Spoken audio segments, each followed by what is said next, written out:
جب مسلمانوں نے سمرقند فتح کر لیا اور مسلمان وہاں بس گئے اور اپنے گھر بنا لیا اور ایک عرصہ گزر گیا تو سمرقند والوں کو معلوم ہوا کہ مسلمان اپنی نبی کی سنت کے خلاف ہمارا ملک فتح کر لیا ہے،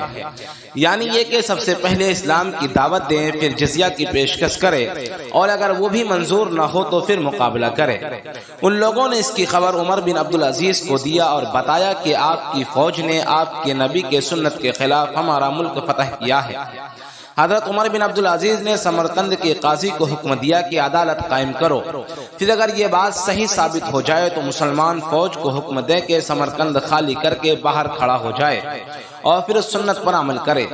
چنانچہ قاضی نے ایسا ہی کیا۔ وہ بات صحیح ثابت ہوئی تو مسلمان نے سمرقند خالی کر دیا اور شہر سے باہر جا کر کھڑے ہو گئے۔ جب وہاں کے بت پرستوں نے مسلمانوں کا یہ عدل انصاف دیکھا جس کی مثال دنیا کی تاریخ میں